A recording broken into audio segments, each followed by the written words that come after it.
மயிலம் சாலையில் விரிவாக்கத்திற்கு எதிர்ப்பு தெரிவித்து மாவட்ட ஆட்சியரிடம் மக்கள் வாழ்வுரிமை இயக்கத்தினர் மனு அளித்தனர்.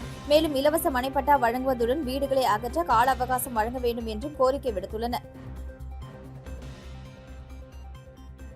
மக்கள் வாழ்வுரிமை இயக்கம் மற்றும் 6ஆம் திணை மக்கள் இயக்கம் ஆகிய அமைப்புகள் சார்பாக மாவட்ட ஆட்சியர் சந்தித்து மனு அளிக்கப்பட்டது. அந்த மனுவில் புதுச்சேரி மாநிலம் வில்லியனூர் கொம்யூனியன் சேதராப்பட்டு வருவாய் கிராமம் மயிலம் சாலையில் அரசு புறம்போக்கு இடங்களில் கடந்த 20 ஆண்டுகளுக்கு மேலாக சுமார் 30க்கும் மேற்பட்ட பல்வேறு சமூகங்களை சார்ந்த ஏழை விளிம்பு நிலை மக்கள் குடிசை வீடு கட்டி வாழ்ந்து வருகின்றனர். குடிசை வாழ் மக்களுக்கு புதுச்சேரி அரசு அளித்துள்ள ஆவணங்களான உணவு பங்கீட்டு அட்டை, ஆதார் அடையாள அட்டை, வாக்காளர் அடையாள அட்டை, குழந்தைகள் பிறப்பு சான்றிதழ் உள்ளிட்ட பல்வேறு ஆவணங்கள் உள்ளன. ஆனால் அத்தகைய மக்களுக்கு இலவச மனைப்பட்டா வழங்கப்படாமல் இருந்து வருகிறது. இந்த நிலையில் மயிலம் சாலை விரிவாக்கம் செய்யப்படுகிறது. விரிவாக்கத்திற்கு இடையூறாக குடிசைகளின் நெடுஞ்சாலைத்துறை அப்புறப்படுத்துவதற்கு நடவடிக்கை எடுத்து வருகிறது. முதற்கட்டமாக பல ஆண்டுகளாக இருந்து வரும் பழமை வாய்ந்த புளிய மரங்கள் உள்ளிட்ட மரங்களே அப்புறப்படுத்தப்பட்டு வருகின்றன. பல ஆண்டுகளாக அவ்விடத்தில் வசித்து வரும் மக்களுக்கு கால அவகாசம் அளித்திடவும், மேலும் பல்வேறு சமூகங்களை சார்ந்த மக்களின் குடும்பங்களுக்கு இலவச குடிமனை பட்டா வழங்கிடுமாறு கேட்டுக்கொள்கிறோம் எனவும் குறிப்பிடப்பட்டுள்ளது. புதுச்சேரி அடுத்த நடுக்குப்பம் மீனவ கிராமம் அருகே உள்ள சுடுகாட்டை அகற்ற வலியுறுத்தி 300க்கும் மேற்பட்ட மீனவர்கள் கடலில் இறங்கி போராட்டத்தில் ஈடுபட்டதுடன் நடவடிக்கை எடுக்கவில்லை என்றால் சட்டமன்ற தேர்தலை புறக்கணிப்போம் என எச்சரிக்கை விடுத்துள்ளனர். புதுச்சேரி அடுத்த விழுப்புரம் மாவட்டம் கோட்டக்குப்பம் நகராட்சிக்கு உட்பட்டது நடுக்குப்பம் மீனவ கிராமம். இங்கு 700க்கும் மேற்பட்ட மீனவ குடும்பங்கள் வசித்து வருவதுடன் மீன்பிடி தொழிலில் ஈடுபட்டு வருகின்றனர். நடுக்குப்பம் அருகே வசிக்கும் ஆதிதிராவிட மக்கள் கடந்த 30 ஆண்டுகளுக்கு மேலாக மீன்பிடி படகுகள் நிறுத்தும் இடத்தில் சடலங்களை அடக்கம் செய்து சுடுகாடாக பயன்படுத்தி வருகின்றனர். இதற்கு நடுக்குப்பம் மீனவர்கள் தொடர்ந்து எதிர்ப்பு தெரிவித்து வருகின்றனர். மேலும் படகுகள் நிறுத்தும் இடத்தை சுடுகாடாக பயன்படுத்துவதால் தங்களுக்கு பாதிப்பு ஏற்படுவதாக மீனவர்கள் புகார் தெரிவித்தனர். இது தொடர்பாக பல ஆண்டுகளாக போராட்டங்கள் நடத்தியும் புகார் அளித்தும் எந்தவித நடவடிக்கையும் எடுக்கப்படவில்லை என கூறப்படுகிறது. இந்த நிலையில் சுடுகாட்டை அகற்ற வலியுறுத்தி அப்பகுதி மீனவர்கள் மற்றும் பெண்கள் என சுமார் 300க்கும் மேற்பட்டோர் கைகளில் பதாகைகளை ஏந்தி கடலில் இறங்கி இன்று போராட்டத்தில் ஈடுபட்டனர். அரசு உடனடியாக உரிய நடவடிக்கை எடுக்கவில்லை என்றால் வருகின்ற சட்டமன்ற தேர்தலை முற்றிலும் புறக்கணிக்கப் போவதாக கிராம மக்கள் எச்சரிக்கை விடுத்துள்ளனர். புதுச்சேரி அரசு மேல்நிலை பள்ளிகளில் +1 மாணவர் சேர்க்கைக்கான விண்ணப்பங்கள் வரும் 20ஆம் தேதி முதல் வழங்கப்பட உள்ளது.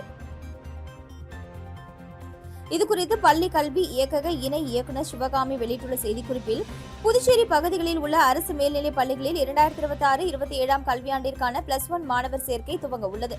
10ஆம் வகுப்பு பொதுத் தேர்வில் தேர்ச்சி பெற்ற மாணவர்கள் வரும் ஏப்ரல் 20ஆம் தேதி முதல் அனைத்து அரசு மேல்நிலை பள்ளிகளிலும் சேர்க்கைக்கான விண்ணப்பங்களை பெற்றுக் கொள்ளலாம்.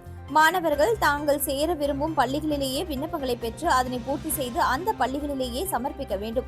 பூர்த்தி செய்யப்பட்ட விண்ணப்பங்களை சமர்ப்பிக்க ஏப்ரல் 30ஆம் தேதி கடைசி நாளாகும்.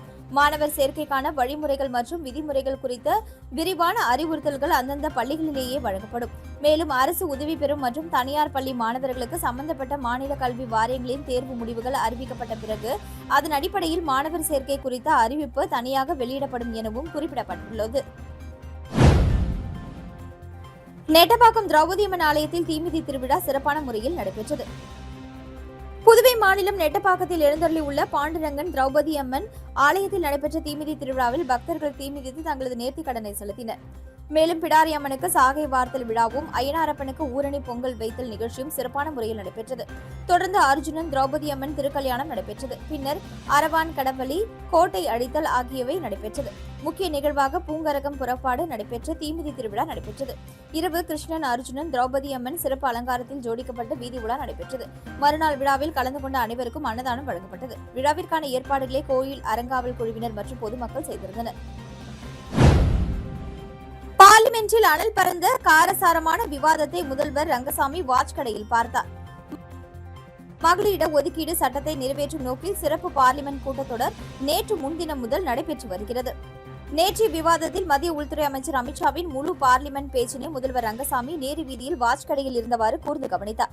இதேபோல பார்லிமென்டில் எதிர்க்கட்சி எம்பிக்களின் காரசாரமான விவாதத்தையும் கவனித்தார். இருப்பினும் இந்த 3 மசோதாக்களும் பெரும்பான்மை இல்லாமல் தோல்வியில் முடிந்தது.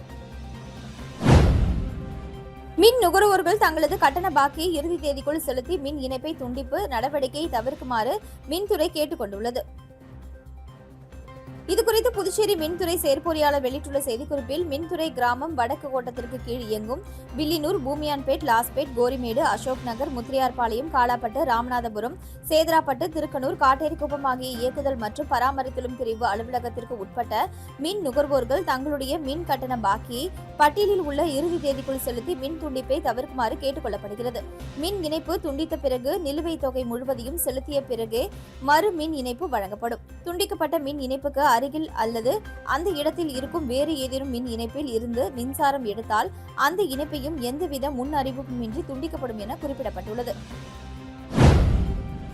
ஓட்டு எண்ணும் மையத்தில் வேட்பாளரின் முகவர்களை நியமிக்க வரும் 1ஆம் தேதிக்குள் விண்ணப்பிக்க வேண்டும் என அறிவுறுத்தப்பட்டுள்ளது. மாவட்ட தேர்தல் அதிகாரியான கலெக்டர் குலோத்துங்கன் விடுத்துள்ள செய்திக்குறிப்பில், புதுச்சேரி சட்டசபை தேர்தலுக்கான ஓட்டுப்பதிவு கடந்த 9ஆம் தேதி நடந்தது. அதில் பதிவான ஓட்டுகள் வரும் 4ஆம் தேதி லாஸ்பேட்டையில் அமைந்துள்ள மோதிலால் நேரு அரசு தொழில்நுட்ப கல்லூரி, மகளிர் பொறியியல் கல்லூரி, தாகூர் அரசு கல்லூரி, மாஹே ஜவஹர்லால் நேரு அரசு மேல்நிலைப் பள்ளி, ஏனாமில் SRK அரசு கல்லூரியில் நடைபெற உள்ளது. ஓட்டு எண்ணிக்கை நேர்மையான முறையில் நடைபெறுவதை உறுதிப்படுத்திட ஒவ்வொரு மேஜைக்கும் ஒவ்வொரு வேட்பாளருக்கும் ஒரு முகவரை நியமிக்கலாம். மேலும் வேட்பாளர் அல்லது தேர்தல் முகவர் இல்லாத நேரத்தில் தேர்தல் நடத்தும் அதிகாரியின் மேசையில் நடைபெறும் ஓட்டு எண்ணும் பணியை பார்வையிட மேலும் ஒரு முகவரை நியமிக்கலாம். இதற்கான விண்ணப்ப படிவம் 18ஆம் தேதி அந்தந்த தொகுதி தேர்தல் நடத்தும் அதிகாரியிடம் பெற்று முகவரின் விவரங்களை பூர்த்தி செய்து வேட்பாளர் அல்லது வேட்பாளரின் தேர்தல் முகவர் மற்றும் எண்ணும் முகவர் கையொப்பமிட்டு தேர்தல் நடத்தும் அதிகாரியிடம் வரும் 1ஆம் தேதி சமர்ப்பித்து அடையாள அட்டை பெற்றுக்கொள்ள வேண்டும் என குறிப்பிடப்பட்டுள்ளது. புதுச்சேரி சட்ட மாமேதை டாக்டர் அம்பேத்கர் பிறந்தநாளை முன்னிட்டு கடற்கரை சாலையில் அம்பேத்கர் படத்தை துணை உதவி ஆய்வாளர் வினோத் ரங்கோலி கோலமாக வரைந்தது பல்வேறு தரப்பினரிடையே பாராட்டை பெற்றுள்ளது.